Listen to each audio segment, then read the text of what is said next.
आज सुनिए चर्चित युवा लेखिका सिनीवाली शर्मा जी की लिखी हुई कहानी चलिए अब। ग्राम्य पृष्ठभूमि पर संवेदनशील कहानियाँ लिखने में सिनीवाली शर्मा जी सिद्धहस्त हैं। प्रस्तुत है उनकी कहानी चलिए अब। परमानंद बाबू की पत्नी के देहांत होने के कुछ दिनों बाद सभी इसी विषय पर चर्चा कर रहे हैं कि इनके आगे के दिनों का रहने सहने और खाने पीने का इंतज़ाम किस प्रकार किया जाए ताकि इनके बचे हुए दिन आराम से बीत सकें। सुलक्षणा और रामपुर वाली दोनों ही इनकी सेवा करने के लिए बहुत ही इच्छुक हैं। इनकी सेवा करके वे अपना जीवन धन्य करना चाहती हैं, ऐसी बात नहीं है। हाँ, इतना ज़रूर है कि इनकी सेवा से दोनों की आर्थिक हालत में सुधार की संभावना है। इसी संभावनाओं को पाने के लिए दोनों हर संभव कोशिश कर रही हैं। गिरधर बाबू और शशिधर बाबू, जो परमानंद बाबू के छोटे भाई हैं, भी अपने पक्ष को सबल बनाने की कोशिश कर रहे हैं। ऐसी बात नहीं है कि दोनों की आर्थिक स्थिति दयनीय है और वे दोनों इन्हीं पर भरोसा लगाए हैं। इन दोनों की स्थिति भी अच्छी है, पर ससुराल से मिले धन ने परमानंद बाबू की आर्थिक स्थिति को अधिक समृद्ध बना दिया। बातचीत के बीच में सुलक्षणा ने कहा, देखिए बड़का बाबू, आपको जो उचित लगे वही कीजिए, पर मेरी नज़र में जो अच्छा लगेगा उसे मैं बिना बोले चुप नहीं रह सकती। आखिर आप मेरे काका हैं, आपके अच्छे और बुरे का ध्यान मुझे भी रहता है। सुलक्षणा के पिता शशिधर बाबू ने बात आगे बढ़ाते हुए कहा, हाँ हाँ बोल, तो तुझे क्या कहना है। सुलक्षणा थोड़ा प्रोत्साहन पाकर अपनी बात को अच्छी तरह से विस्तार देने लगी। देखिए बाबूजी, जैसे आप मेरे लिए हैं वैसे ही बड़का बाबू मेरे लिए। बाप बेटी के रिश्ते से नज़दीक भला और कौन सा रिश्ता हो सकता है। बात सिर्फ 2 रोटी देने की नहीं है। रोटी तो घर के बाहर भी मिल जाती है, पर आदमी मन की बात तो बाहर नहीं कर सकता ना। इसके लिए तो घर चाहिए जहाँ वो चैन से बोल सके, बतिया सके। अब छुटकी चाची से तो खुलकर बोल नहीं सकेंगे, फिर उनके भी बाल बच्चों वाला परिवार है। अकेली बेचारी घर संभालेंगी कि बच्चों को। ऐसे में कब उन्हें फुर्सत मिलेगी इनकी ओर ध्यान देने का। फिर इन दोनों के बीच पर्दे का भी ध्यान रखना होगा। अगर ऐसा नहीं होगा तो फिर बहू और बेटी में अंतर ही क्या रह जाएगा। सभी को समझाने के साथ साथ सुलक्षणा छुटकी चाची को भी वक्र दृष्टि से देखती जा रही थी। सुलक्षणा की बातों को सुनते सुनते रामपुर वाली अपना पक्ष रखने और उसकी बातों को वजनहीन साबित करने के लिए व्यग्र हो गईं। अपनी आंखों को मटकाती और हाथों को नचाती हुई बोली, अरे लाड़ो, जब इतनी ही बुद्धि थी तो अपना घर जाकर क्यों नहीं संभालती। सेवा करने की इतनी ही इच्छा है तो अपने खाट पकड़े ससुर की सेवा कर जाकर। जब खुद भला बुरा इतनी अच्छी तरह से समझती है और दूसरों को भी समझाती है तो जरा दामाद बाबू को भी समझाती तो उस शराबी को छोड़कर अपने बाप के घर नहीं रहती। मेरे बच्चों को देखकर तेरा जी जलता है। अगर भगवान की दया से 3 बाल बच्चे हैं तो मैं किसी दूसरे के घर तो नहीं रहती। तू तो एक को ही लेकर अपने घर नहीं रह पाई, चली आई अपने बाप के घर मलिकाना चलाने। अपना घर तो संभलता नहीं, बड़ी आई दूसरों को उपदेश देने। बोलते बोलते रामपुर वाली ने अपनी तरकस से सबसे तीखा तीर निकाला और चेहरे पर व्यंग भरी मुस्कान लाते हुए कहा, महारानी, तुझे इतना भी पता नहीं कि जब बेटी दान कर दी जाती है तो फिर मायके वालों की बातों में उसे बोलने का अधिकार नहीं रह जाता और उसकी सहमति असहमति का कोई मतलब नहीं रह जाता। अब अपनी जानकी फुआ को ही देखो, वो किसी बात में दखल नहीं देती ना। सब उनकी कितनी इज्जत करते हैं। तू मुझसे अपनी तुलना मत कर। मुझे तो इन्होंने घूंघट देकर इस घर में 10 लोगों के बीच में लाया था। फिर मैं इस घर के बारे में नहीं सोचूंगी तो कौन सोचेगा। आवाज़ में नरमी लाते हुए बोली, मंजली दीदी तो कब की चली गई थी हमें छोड़कर। बड़ी भली थी बेचारी, एक बड़ी दीदी का सहारा था, वो भी नहीं रहा। अब तो मैं ही बची हूँ इस घर का भला बुरा सोचने के लिए। जब भगवान ने भार दे ही दिया है तो मुझ में जहाँ तक दम होगा निभाऊंगी। आवाज़ में आई शिथिलता को हटाते हुए बोली, भगवान की दया से बच्चों के घर में रौनक रहती है। बड़े दादा का भी मन लगा रहेगा। हमें खाने पीने की कोई कमी है नहीं। अगर कोई दिक्कत भी आएगी तो इनके आशीर्वाद से सब ठीक हो जाएगा। रामपुर वाली के आशीर्वाद के अभिप्राय को सभी अच्छी तरह समझ रहे थे। माथे से सर के आंचल को ठीक करते हुए बोली, मुझे अपने मन की बात बताने में इन्हें भला क्या संकोच होगा। मैं भी तो इनकी बेटी जैसी ही हूँ। बेटी का नाम लेते ही रामपुर वाली की आंखों में बनावटी आंसू आ गए। फिर उसे इस अंदाज से पूछा कि उसे ऐसा करते हुए सभी देख लें। फिर थोड़ा ठहर कर पास में ही खेल रहे अपने छोटे बेटे से बोली, अरे किशन, जा सबके लिए दीदी से चाय बनवा कर ले आ और हाँ, अपने भैया से कहना कि स्कूल से आने के बाद सब्जी ले आएं और बड़का बाबू की पसंद की सब्जी भी ले आएं। आज से मैं ही इनके खाने पीने का ध्यान रखूंगी। दादा हमारे साथ रहेंगे तो कम से कम बुजुर्ग का साया तो हमारे ऊपर रहेगा, कोई अच्छा खराब बताने वाला तो रहेगा। एक तरह से रामपुर वाली ने बिना किसी की सहमत के निर्णय सबको सुना दिया। परमानंद बाबू ने भी सोचा कि किसी के पास तो रहना ही है, दोनों में क्या फ़र्क है। उन्होंने भी अपनी मौन सहमति दे दी। इसके बाद किसी की सहमति या असहमति का क्या फ़र्क पड़ने वाला था। शशिधर बाबू और सुलक्षणा के सभी दांव पेच बेकार साबित हो गए। उन दोनों के पास भी मौन रहने के अलावा कोई उपाय नहीं था। जीवन की आधारभूत आवश्यकताओं में भोजन भी एक है, उसका इंतजाम तो हो गया, लेकिन जीवन को जीने योग्य बनाने के लिए जिस उत्साह की आवश्यकता होती है वो उत्साह कौन देगा। कहने के लिए घर परिवार है, बच्चे हैं, पर आँखों और हृदय को जिसकी खोज है वो तो नहीं है। उनकी बेटी समृद्धि, जिसे वो प्यार से शुभी पुकारते थे, उनकी इकलौती संतान थी। उसे वो इतना स्नेह देते थे कि उस आवेग में कब पुत्री ने पुत्र का स्थान लिया ध्यान ही नहीं रहा। संतान ने आँखों में स्थान बना लिया और वो आँखों का तारा बन गई, तो पत्नी हृदय हृदय की देवी थी। जीने के लिए हृदय में धड़कन और संसार देखने के लिए आंखों में रोशनी होनी चाहिए, वो दोनों ही उनके पास थी। आर्थिक रूप से भी खुशहाल थे, पर ससुराल से मिले धन ने उनको संपन्नता प्रदान कर दी थी। परमानंद बाबू के घर में एक नौकर दामोदर भी था, जिसे घर के सदस्यों जैसी ही इज्जत मिली हुई थी। दामाद बाबू भी अच्छे विचारों वाले थे, वो दूर रहकर भी इन दोनों का ध्यान रखते थे। पर विवाह के कुछ ही वर्ष बाद एक दुर्घटना में शुभी चल बसी। परमानंद बाबू और हृदया देवी की आंखों का तारा उनकी आंखों से ओझल हो गया था। बेटी के जाने के साथ ही दामाद भी सभी रिश्तों को भूल गए। शुरू शुरू में उनका आना जाना होता रहा, शायद उन्हें कुछ आर्थिक लाभ की आकांक्षा थी, पर इसे फलीभूत नहीं होते देख उनका आना धीरे धीरे बंद हो गया। कुछ दिनों बाद पता चला कि उन्होंने अपना विधुर जीवन त्याग कर पुनः किसी को सौभाग्य प्रदान कर सौभाग्यवती बना दिया है। परंतु परमानंद बाबू और हृदया देवी इसे ही अपनी नियति मानकर जीने की कोशिश करने लगे। वे अपने भाई और बच्चों का पूरा ख्याल रखते। दामोदर चाहते हुए भी अपने मालिक का साथ नहीं दे पाया। अपने घर की आवश्यकताओं के कारण वो अपने घर चला गया।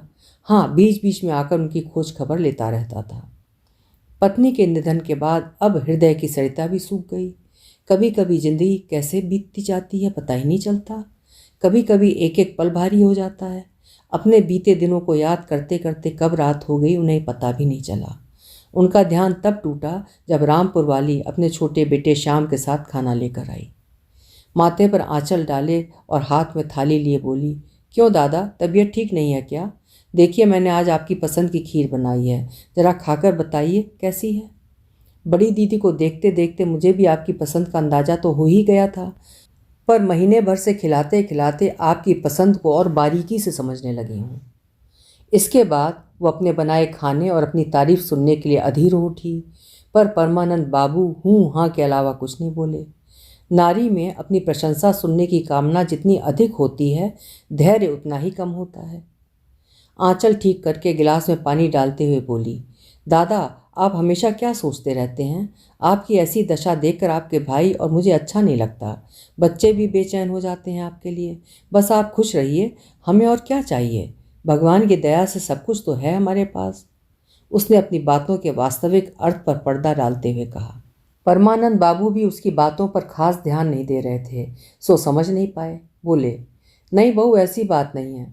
उन्होंने बात बदलने की कोशिश करते हुए कहा, अरे श्याम, तू बड़ा चुप है, सुबह तो खूब हल्ला मचा रहा था। रामपुर वाली बीच में ही तपाक से बोल पड़ी, हल्ला नहीं मचाएगा तो क्या करेगा? कल शाम अपने बाबूजी के साथ सब्जी लेने गया था, तभी से जिद मचा रहा है गोभी की सब्जी के लिए। अब इसे कैसे समझाएं कि हम गृहस्थ लोग हैं, हमारे लिए रोज़ रोज़ महंगी सब्जी खाना संभव नहीं है। घर में कोई खजाना तो गड़ा हुआ है नहीं कि। इस बार परमानंद बाबू उसकी बात समझ गए। बोले, कोई बात नहीं बहू, कल से मैं ही इसकी पसंद की सब्जी ले आया करूँगा। घर की गाय का दूध सूख गया था, तो बच्चों का मुंह देखकर दूध भी लाने लगे। धीरे धीरे परमानंद बाबू घर की छोटी मोटी अन्य ज़रूरतों को भी पूरा करने लगे। एक दिन गिरधर बाबू सुबह सुबह ही दादा के कमरे में चाय लेकर आए। वो कुछ पढ़ रहे थे। नज़र पड़ते ही बोले, अरे गिरी, आज तू चाय लेकर आया है? बच्चे नहीं थे क्या? नहीं दादा, ऐसी बात नहीं है, सोचा चाय लेकर आज मैं ही जाऊं, आपके लिए तो मैं भी बच्चा ही हूँ। गिरधर बाबू चेहरे पर हल्की मुस्कुराहट लाते हुए बोले। परमानंद बाबू बोले, अच्छी बात है, आप बैठ मेरे पास, तू भी चाय पी। फिर गिरी का चेहरा देखकर बोले, क्या बात है, आज कुछ परेशान लग रहे हो, कुछ परेशानी है तो मुझे बता। गिरी बोले, नहीं ऐसी कोई खास बात नहीं है, लेकिन। बड़े दादा बोले, लेकिन क्या?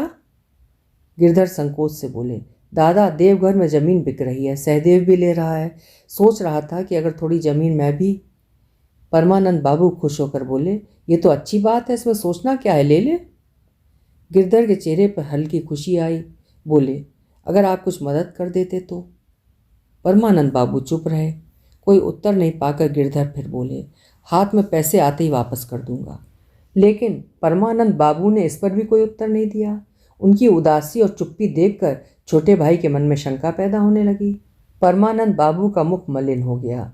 फिर उन्होंने धीरे धीरे बोलना शुरू किया, गिरी तुम्हें तो पता ही है, जब से शुभी छोड़कर गई तब से मेरी क्या स्थिति है। पहले तो उसकी शादी में ही जमा पूंजी बहुत लग गई, फिर उसकी मृत्यु के बाद घर गृहस्थी पर भी ध्यान नहीं दे पाया। पास में जो कुछ बचा था उसी से खर्च चलता रहा, और अब जो पास में थोड़ा बहुत है उसी से बाकी का खर्च चल रहा है। अगर तुम कहो तो किसी से। छोटा भाई आवेग में बीच में ही बोल पड़ा, नहीं दादा, जब यही करना है तो मैं खुद ही कर लूँगा। कहकर वो तेजी से उठकर चले गए।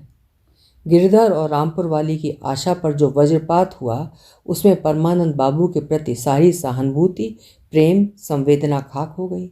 गिरी अब शायद ही कभी हालचाल पूछने जाते। रामपुर वाली का व्यवहार भी दिन पर दिन रूखा होता गया। संवेदना देते देते वे स्वयं संवेदनहीन हो गए।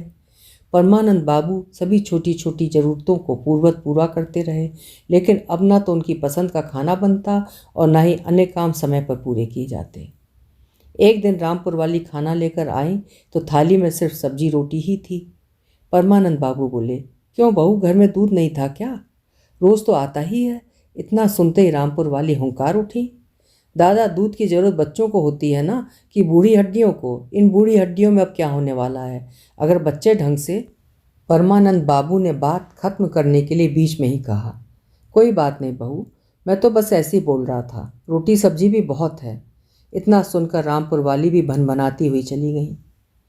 कमरे में लेटे लेटे वो सोचने लगे, जब हृदया थी भोजन के समय कितनी खुशामद करती थी, हमेशा जरूरत से अधिक ही खिला देती थी, बिना मुझे खिलाए अन्न का एक दाना अपने मुंह में नहीं लेती थी, और आज सभी के खाने के बाद ही खाना मिलता है।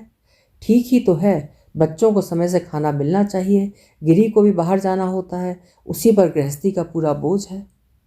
परमानंद बाबू खुद को समझाने लगे, लेकिन खुद को समझाते समझाते आदमी कुछ देर के लिए ऐसी जगह खोजता है जहाँ वो समझने और समझाने से दूर हो।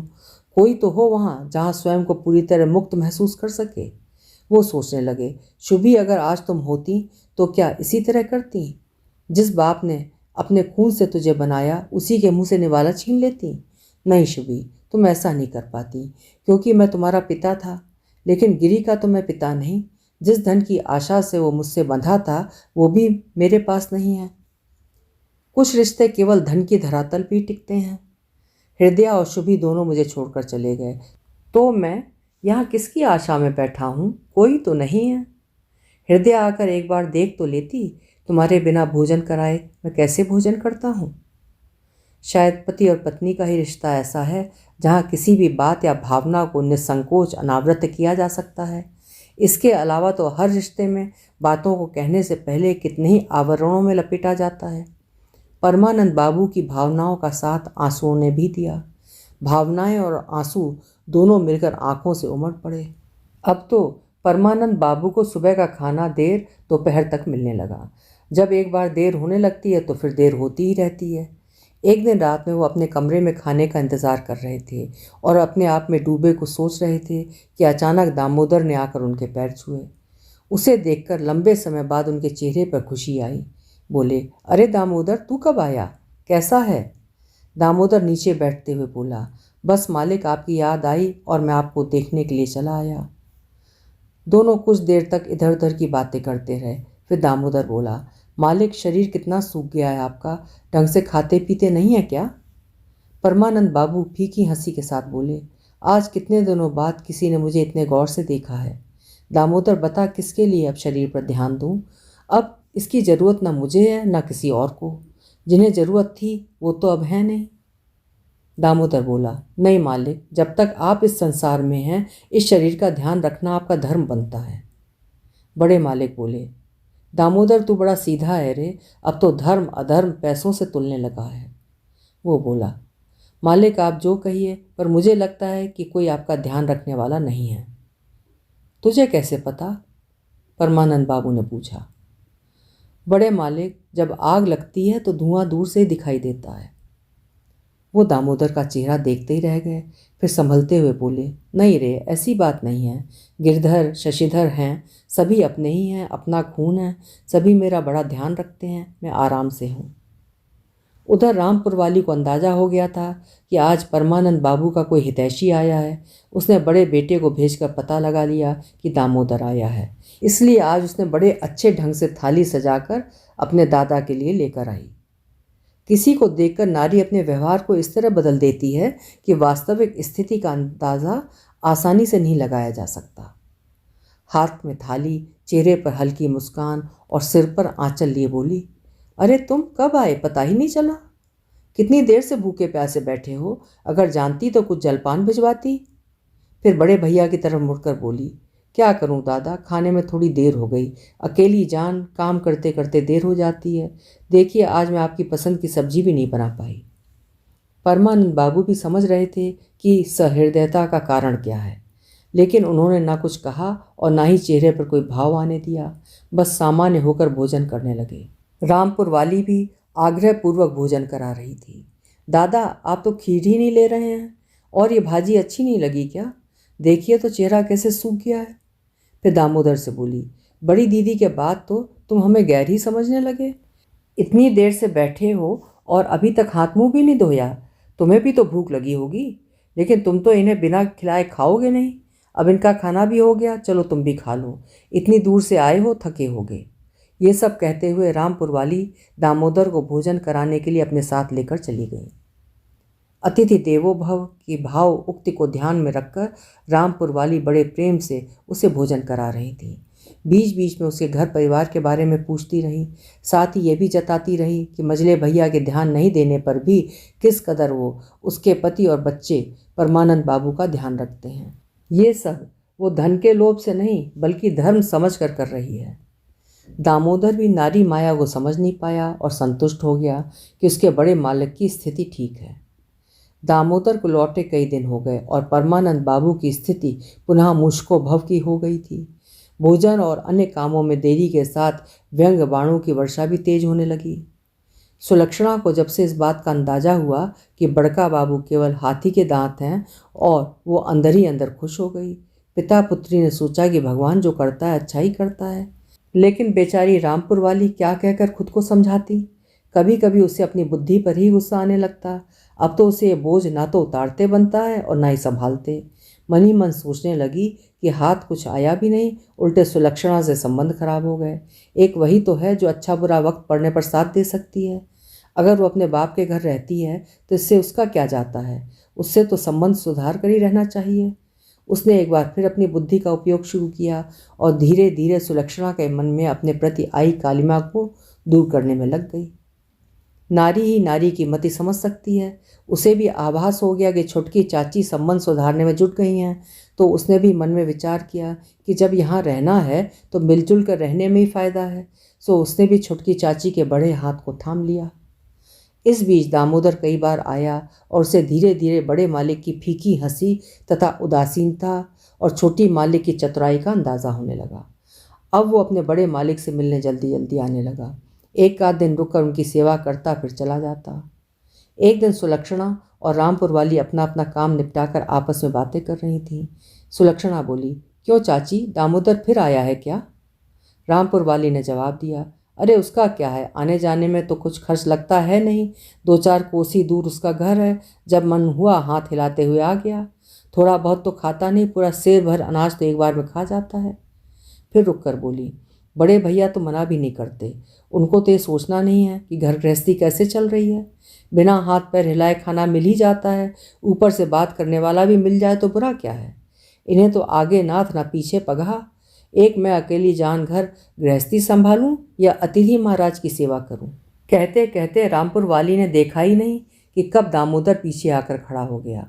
उस पर नज़र पड़ते उसकी आंखों से चिंगारी निकलने लगी, जैसे उसे अपनी आंखों से ही भस्म कर देगी।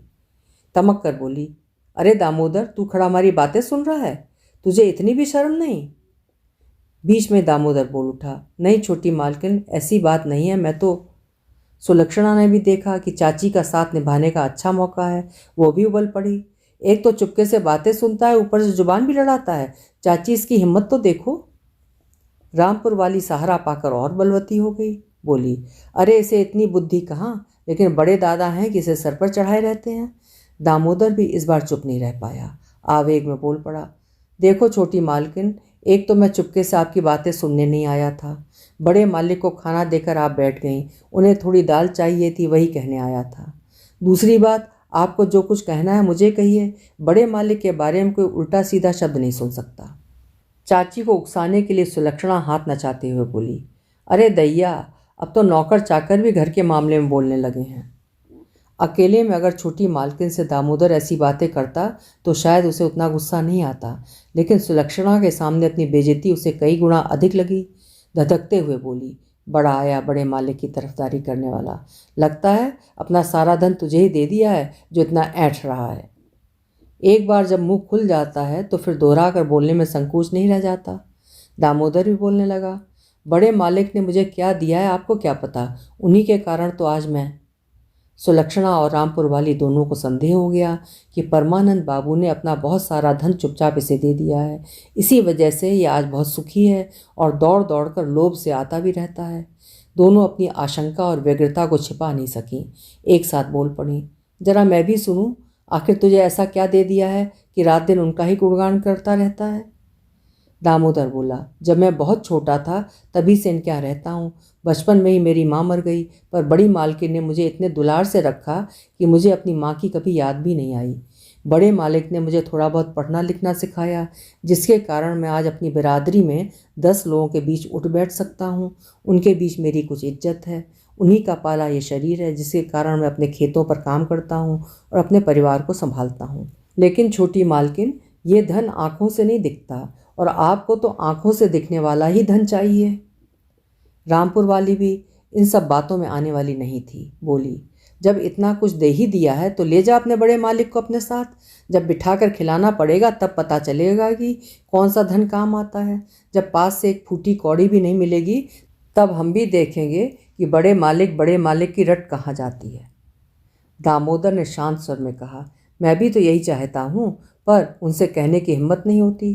कहता हुआ वो वहाँ से चला गया। परमानंद बाबू आज तो बहुत ही व्यथित हो उठे। उन्होंने सभी बातें अपने कानों से सुन ली थीं। वो बार बार अपने खून के रिश्तों के बीच अपनों को ढूंढ रहे थे, पर इतनों के बीच एक भी ऐसा नहीं मिला जो अपना हो। सभी उनसे बहुत दूर थे और पैसों की डगर पर चलकर ही उन तक पहुंच सकते थे, पर यह डगर बनाने की उनमें ना तो हिम्मत रह गई थी और ना ही कोई इच्छा। रात में उनका खाना लेकर गिरी का बड़ा लड़का आया, पर आज खाने की बिल्कुल इच्छा नहीं थी, इसलिए दांत दर्द का बहाना करके भोजन लौटा दिया। जब बच्चा बहुत रोकर थक जाता है तो हल्की सी थपकी भी उसे नींद की गोद में पहुंचा देती है। यही हाल उनका हो रहा था। घर वालों की ताड़ना और हृदय तथा शुभी की यादों ने उन्हें आज इतना थका दिया कि वो बेहाल हो चले। इतने में रामपुर वाली खाना लिए दंदनाती हुई पहुंची और विकराल रूप में बोल पड़ी, भोजन लौटाने का मतलब मैं समझी नहीं। इस उम्र में नाज नखरे दिखाने का क्या मतलब रह गया है? अगर आज बड़ी दीदी होती तो उनके आगे आपका नाटक चल जाता। बूढ़े हो जा रहे हैं और बुद्धि बच्चों जैसी होती जा रही है। पता नहीं वो मेरे माथे आपको क्यों मढ़कर चली गईं, काम के न काज के, दुश्मन अनाज के। सुनाते हुए वो जिस गति से आई थी उसी गति से चली गई। उसे ना तो एक बार भी खाने का आग्रह किया और ना ही दांत के दर्द के बारे में पूछा। उसे क्या पता किसी के ऊपर क्या गुजरी होगी। जब हृदय रोता है तो आंखों से आंसू नहीं, शरीर का सारा रक्त बह जाता है। फिर शरीर में ना तो प्राण शेष रह जाते हैं, ना उत्तेजना।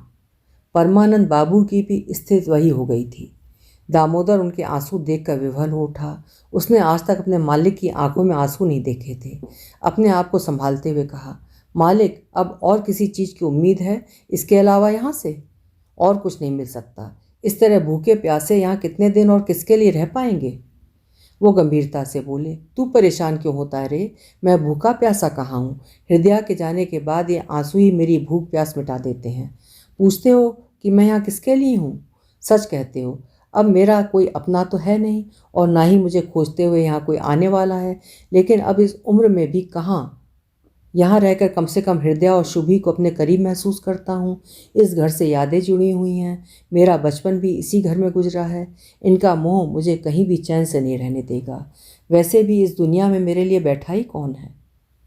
भावुक स्वर में दामोदर बोला, ऐसा क्यों कहते हैं मालिक? इस घर में ना सही, घर से बाहर कोई तो होगा। अगर कोई नहीं तो मैं तो हूँ।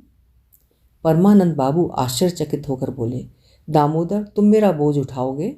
उठा पाओगे? मेरे पास तो कुछ नहीं है रे, मैं तुझे कुछ नहीं दे पाऊंगा। दामोदर बोला, मालिक, आपने इतना कुछ दिया है कि और कुछ लेने के लिए मेरे पास जगह ही नहीं है। बस आप मेरे साथ रहिए। मेरे 2 बच्चे हैं, आपका मन लगा रहेगा। पास में स्कूल भी है, मन होगा तो वहाँ पढ़ा दिया कीजिएगा।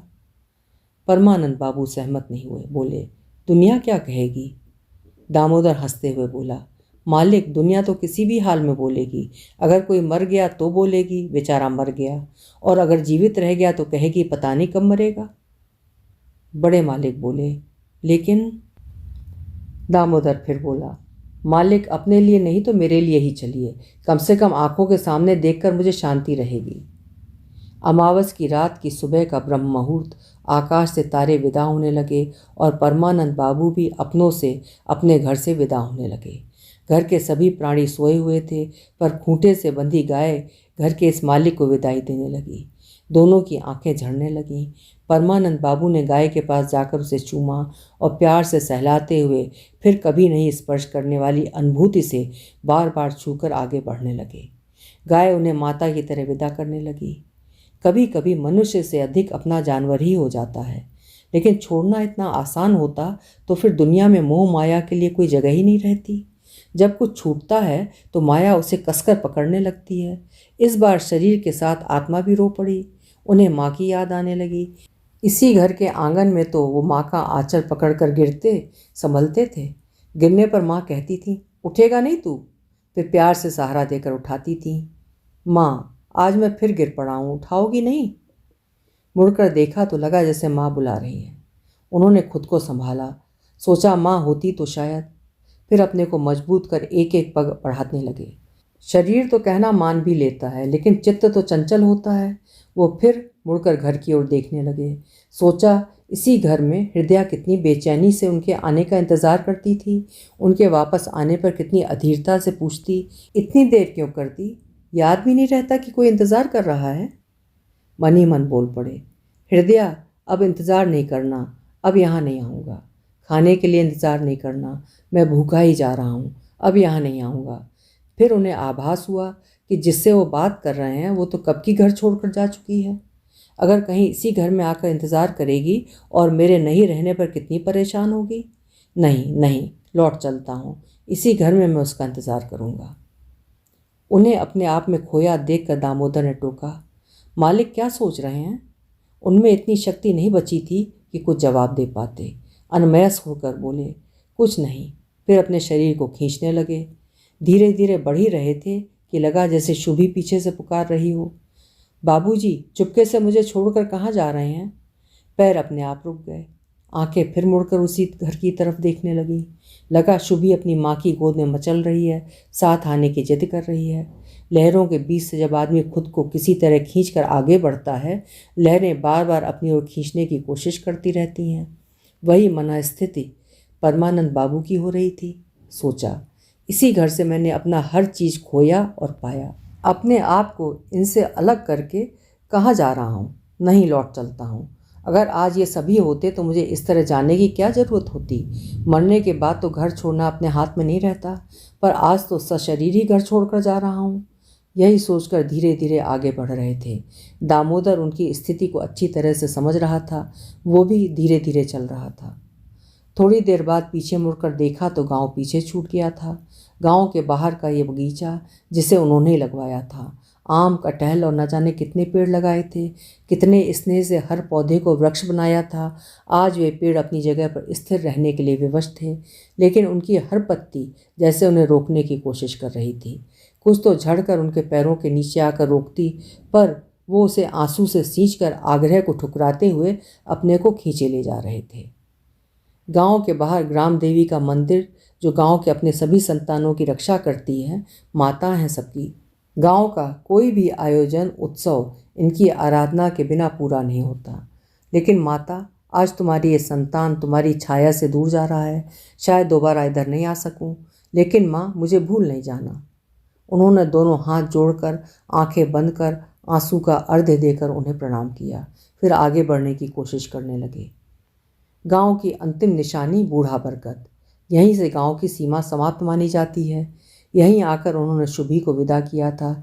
इसी सीमा पर आकर वो इस गांव के लिए पराई हो गई थी। विवाह के बाद बेटी पराई हो जाती है, यही कहकर उनके मित्र और स्वजन उन्हें घर ले गए थे। मानव जीवन में कभी ऐसा पल भी आता है जब बुद्धि विवेक स्थिर होकर बैठ जाती है और भावना उंगली पकड़कर आगे आगे चलने लगती है, मनुष्य इसके पीछे पीछे। सोचते सोचते परमानंद बाबू उस पेड़ के नीचे बैठ गए। दामोदर चलते चलते थोड़ा आगे निकल गया। मुड़कर देखा कि बड़े मालिक उस बरगद के नीचे बैठे हैं। वो भी उनके इंतजार में एक पेड़ के नीचे बैठ गया। परमानंद बाबू सोचने लगे, इस बरगद के हाथ पे केवल विदाई ही देना लिखा है क्या? लेकिन ये सबको एक जैसी विदाई कहाँ दे पाता है? जब शुभी विदा हुई थी तो कितने लोग आए थे यहाँ तक उसे छोड़ने। उसके मन में भी एक आशा थी कि कुछ दिनों के लिए सही वापस गांव में तो आ सकेगी, माँ पिताजी का स्नेह तो पा सकेगी। और जब हृदया चली गई तो कितने लोग आए थे उसे अंतिम विदाई देने। उसके चेहरे पर भी संतोष था कि वो अपनों के बीच से, मेरे बीच से जा रही है। बेटी का विदा होना सुख की बात है कि वो अपने घर जा रही है, अब उसका अपना संसार होगा। हृदया का विदा होना तो कष्टप्रद था, पर संतोष इस बात का था कि सुहागन गई। पर मेरी विदाई, ये कैसी विदाई है? विदा करने वाला कोई नहीं। अगर शुभी होती तो उसे लगता माँ बाप ने विदा किया है, अपने घर जा रही हूँ। अगर हृदया होती तो उसे लगता कि पति ने अंतिम विदाई दी है। पर मैं क्या कहकर अपने को संतोष दूँ? आज मुझे विदा करने वाला कोई तो नहीं, ना तो कोई अश्रुपूर्ण नेत्र जो मेरे जाने के बाद मुझे खोजेंगे। सोचते सोचते उनके ही आंसू उन्हें दिखाई देने लगे। उन्हें लगा कि शुभी अपने छोटे छोटे हाथों से अपने बूढ़े बाप के आंसू पोंछ रही है। कभी माँ बाप के सामने संतान बच्चा होता है तो कभी संतान के सामने माँ बाप भी बच्चे हो जाते हैं। मन ही मन बोले, बेटी, अगर आज तुम होती तो मुझे इस तरह भटकना नहीं पड़ता। तुम्हारे जन्म के साथ ही एक आशा बंधी थी कि बुढ़ापे का सहारा बनोगी। पर लेकिन शुभी तो उनकी बातों पर धीमे धीमे मुस्कुरा रही थी, जैसे छोटे बच्चे को कितनी भी बातें सुनाओ पर वो अपनी धुन में एक नहीं सुनता। शुभी भी वैसा ही कर रही थी। परमानंद बाबू ने उसे पकड़ना चाहा, पर वो दौड़कर भाग गई। उस पेड़ के नीचे जाकर रुकी जहाँ दामोदर बैठा था। फिर पलटकर बाबूजी को देखा और थोड़ा रुककर दामोदर में मिल गई। परमानंद बाबू को लगा कि शुभी ही दामोदर बनकर उस पेड़ के नीचे उनका इंतजार कर रही है। थोड़ी देर वो सोचते रहे। धीरे धीरे उनकी विभ्रम की स्थिति दूर होने लगी। जब वो अपनी चेतना में लौटे तो लगा, दामोदर ही तो शुभी है जो मेरा इंतजार कर रहा है। फिर एक आवाज़ आई जिसमें नारी स्नेह और पुरुष की सांत्वना दोनों थे, चलिए अब। उन्हें लगा कि ये शुभी और दामोदर दोनों की मिश्रित आवाज़ है। उसी आवाज़ के सहारे वो उठे और चल पड़े। अभी आप सुन रहे थे सिनीवाली शर्मा जी की लिखी हुई एक बेहद हृदय स्पर्शी कहानी, चलिए अब। आशा है आपको भी पसंद आई होगी। कल फिर मिलेंगे। आपका समय शुभ हो।